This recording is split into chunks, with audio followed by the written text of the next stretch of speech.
네, 안녕하세요, 여러분. 반갑습니다. 박프로입니다. 자, 오늘 신성 델타 테크 좀 볼 텐데요.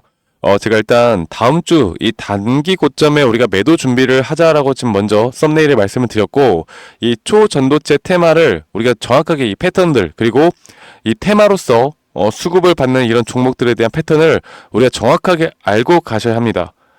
저는 장기적으로 현재 이 신성 델타테크가 보여주는 모습, 그리고 장기적으로 볼 때 저는 눌림목 뒤에 충분히 주가는 한 번 더 갈 수 있다고 봐요. 하지만 우리가 이런 단기 고점에서 한 번 정도 좀 비중을 분할 매도 관점을 가져간 다음에 거기에 대한 물량을 다시 한번 더 크게 싣고 올라갈 수만 있다고 하면 저는 심리적으로 이렇게 조정이 오더라도 우리가 털리지 않고 고점까지 더 끌고 갈 수 있는 힘을 만들 수 있다. 저는 그렇게 봅니다. 그렇기 때문에 이제 조금은 더 이성적으로 우리가 확실하게 이 수익을 극대화할 수 있는 전략에 대해서 오늘 말씀을 드릴 거고요. 최근에 이 외인과 개인들의 매도 한 달 동안 보면은 이 기관들이 현재 신성 델타테크에 대한 상승을 이끌어내고 있다. 그걸 보시면 되겠습니다. 그리고 개인과 외인들의 매도가 나오고 있는데 사실 외인들의 비중들보다는 이런 연기금이나 기관계에서 상당히 큰 매수가 나오고 있는 모습들을 보여주고 있기 때문에 얘네들이 단기적으로 어느 정도 구간에서는 분명 엑시트하는 물량들이 나올 것이고 그 뒤에 이 밑구간에서 다시 한번 또 매수 대기자들의 물량들이 주가를 끌어올릴 겁니다. 이런 패턴이 예전에 신성 델타테크가 주가가 상승할 때도 마찬가지 이런 비슷한 흐름들을 나타냈던 것만큼 우리가 여기에 대한 상승과 여기 또 낙폭과 조정 구간을 잘만 계산해서 끌고 갈 수 있다고 하면 중요한 건 그거예요.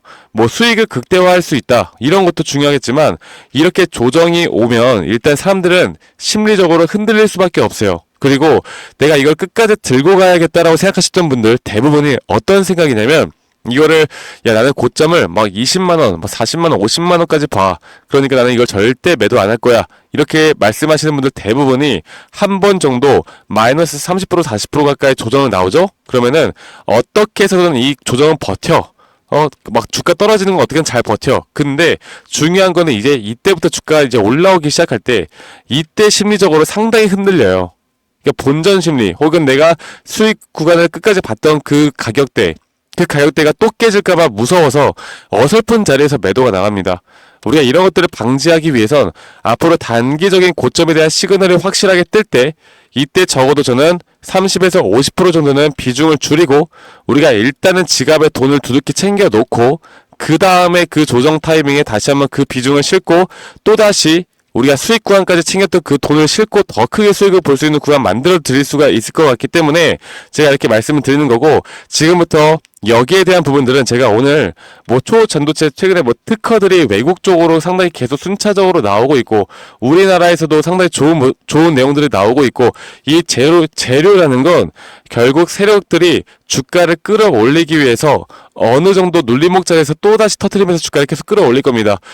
그리고 이러한 패턴들 결국 기사 뉴스에 나오는 내용들은 항상 여러분들 의심을 하고 또 의심을 해봐야 돼요. 왜 이게 이 타이밍에 나올까? 또 이 호재가 왜 이 타이밍에 나올까? 안 좋은 내용은 또 왜 이 타이밍에 나올까? 우리가 이런 것들을 하나하나 좀 잘 분석해서 끌고 가야 합니다. 아시겠죠, 여러분들? 자, 그래서 제가 이 차트를 다시 한번 좀 말씀을 드리면서 좀 더 명확하게 여러분들께 타점을 말씀드려보자면 일반적으로 제가 뭐라고 했습니까? 추세가 상승 추세로 타는 종목은 총 5파동에 대한 파동이 나오고 그 다음에 이 파동이 끝난 뒤부터 ABC 조정이 크게 나온다. 그리고 지금 신성 델타테크가 예전에 상승 추세를 탈 때도 정확하게 5파동에 대한 파동이 나왔고 그리고 긴 시간과 또 가격대의 큰 조정 파동이 이렇게 ABC 형태의 조정 파동이 끝이 났습니다. 자, 끝이 났고요. 이거를 우리가 저점 구간으로 생각을 해볼 수 있었던 이유는 지금 보시는 것처럼 이렇게 저점 이탈이 한번 나왔을 때 이 과매도 구간에 대한 포인트가 20포인트 아래로까지 떨어지는 모습을 보여주었죠. 지금 이렇게 20포인트가 아래로 떨어지는 모습은 신성 델타테크가 예전 이 저점 바닥 구간에서 2023년도에 딱 한 번 있었습니다.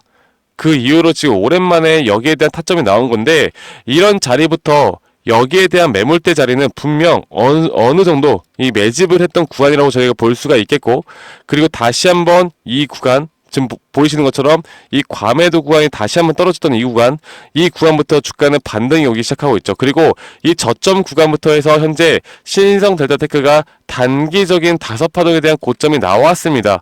저는 여기에 대한 고점이 지금 현재가 아니라 여기에서 주가가 다시 한 번 더 고점을 돌파를 할 때, 이때 오히려 주가의 가격은 높아지지만 현재 신성 델타테크에 대한 매수 심리가 약해지는 구간들이 나오기 때문에 이런 자리에선 단기적으로 조정 파동이 나올 수밖에 없다. 그래서 저는 다음 주 혹은 다다음 주쯤으로 이 신인성 델타테크에 대한 확실한 고점 신호가 뜰 때 거기에 따른 저희 구독자분들에게 이 매도 타점에 대한 시그널, 매도 타점에 대한 부분들을 장중이라도 빠르게 알려드릴 겁니다.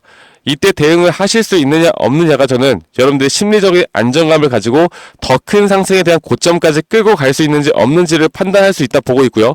그리고 여러분들이 수익을 또 극대화할 수 있는 전략을 저는 여기에서 찾을 수가 있다고 생각하고 있고, 그렇기 때문에 여러분들이 한번 해보시면 여기서 만약에 주가가 이렇게 ABC 형태로 주가가 크게 좀 떨어진다 한들 여러분들 분명 심리적으로 안정감이 있을 거예요. 왜? 우리는 이미 떨어질 걸 알고 있었고 최대한 떨어진 다음에 더 저점에서 매수할 수 있는 기회를 우리가 만들어 나가는 건데, 아마 이렇게 대응을 하지 못하신 분들은 떨어지면서 또 곡소리를 낼 겁니다. 아, 그때 조금이라도 팔 걸. 항상 그런 후회를 하잖아요. 그런 자리 타점, 고점 타점 곧 나올 것 같으니까 제가 이 부분들은 저희 구독자분들과 함께 한 분도 빠짐없이 좀 이런 정보들을 아실 수 있도록 이런 타점에 대한 또는 기술적 분석을 해드리도록 하겠습니다. 야, 너는 신인성 델타테크를 이야기를 하면서 뭐 초전도체 특허 이야기도 안 하고 재료 이야기도 안 하고 뭐 왼쪽에 차트 이야기만 하느냐, 이렇게 말씀하시는데, 여러분들 지금 여러분들이 아시는 이 특허에 대한 내용들 그리고 거기에 대한 재료들 내용들 뭐 여러 가지는 구글이나 네이버에 검색만 해보셔도 누구나 다 알 수 있게 잘 정리가 되어 있어요. 그리고 이건 누구나 다 쉽게 접할 수 있는 내용이고, 이거를 세세하게 들어가서 이 초전도체 또 양자 컴퓨터, 양자 물리학, 이거는 여러분들 일반 사람들이 공부를 한다고 해서 단기간에 되는 게 아니에요. 그러니까 어설프게 종토방에서 전문가인 것 마냥 야, 양자 초전도체는 이제 상온에서 이렇게 될 거니까 이거는 확률이 높아진 겁니다, 막 이런 이야기도 있잖아. 그러면 이렇게 잘 알면 연구원 가서 연구하고 있겠지 왜 종토방에 글을 쓰고 있냐고. 이건 말이 안 되는 거예요, 여러분들.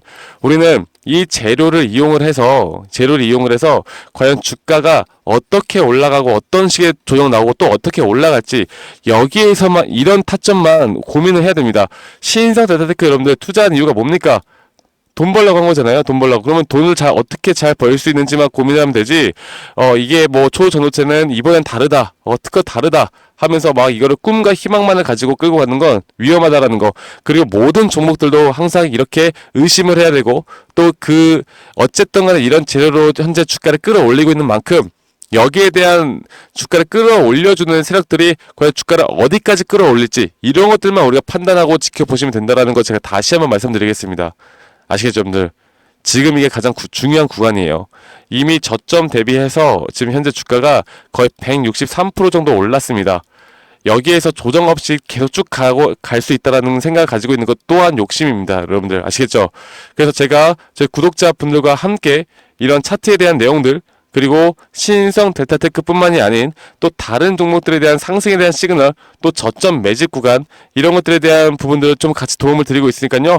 앞으로 저와 함께 신성 델타테크 이 타점을 정확하게 알고 이런 대응과 이런 전략들에 대해서 함께 공유받고 싶다라고 하시는 분들은, 저 박프로와 함께 하고 싶으신 분들은 구독, 좋아요 한 번씩만 꼭 눌러주시고요. 010-2011-9671로 저에게 신성이라고 문자 한 통 남기시면 되시겠습니다. 그래서 이런 장중 타점이나 앞으로 나오는 이런 지표들까지도 제가 구독자분들에게 누구나 한 분도 빠짐없이 다 공유를 해드릴 거니까 이 부분들 놓치지 말고 저와 함께 끌고 나가시면 되시겠고, 지금 아마 금요일 날장에 여러분들 우리나라 증시가 대부분 다 하락을 했죠. 이렇게 특정 테마들 빼고는 큰 폭의 하락이 나왔는데, 이 미국 증시가 다시 한번 반등이 나왔고 지금 악재라고 볼 수 있는 부분들이 좀 해소가 되었어요. 자, 제가 말씀드리고 싶은 건 또 하나가 있는데, 이렇게 대형주 중심으로 또 우리나라 섹터들, 그리고 대형주, 그러니까 시가총액이 엄청나게 높은 종목들, 예를 들어서 현대, 기아, SK 하이닉스, 삼성전자, 또 여러 가지 등등 있겠죠. 제약바이오 쪽도 있겠고, 그런 종목들이 상승 구간이 꽤 크게 나오잖아요. 그러면은 사실 반대로 이렇게 특정 테마로 상당히 좋은 모습을 보여줬던 부분들이 살짝 약세로 돌아설 수가 있습니다. 이런 부분들도 여러분들이 이런 메커니즘도 꼭 알고 가셔야 돼요. 아시겠죠? 수급이라는 건 항상 한정된 자원 안에서 재분배가 되면 이 수급은 한쪽으로 쏠렸던 수급들이 빠져나갈 수밖에 없는 것이고, 이런 것들에 대한 이해도만 있으시면 여러분들 앞으로 주식하시는 데 있어서 이런 지표들, 그리고 상승에 대한 시그널, 그리고 근거와 이유에 따라서 우리가 매수와 매도하는 타점들, 이런 것들만 잡고 가시면 절대 물리지 않는 주식 하실 수 있다고 봅니다. 아시겠죠, 여러분들? 자, 그래서 이렇게 문자, 구독, 좋아요 한 번씩만 눌러주시고 저에게 신성이라고만 문자 한 통 남기시면 되시겠고요. 여러분들 주말 잘 보내시길 바라겠고, 저는 다음에 더 좋은 영상으로 또 인사드리도록 하겠습니다. 네, 감사합니다. 박프로였습니다.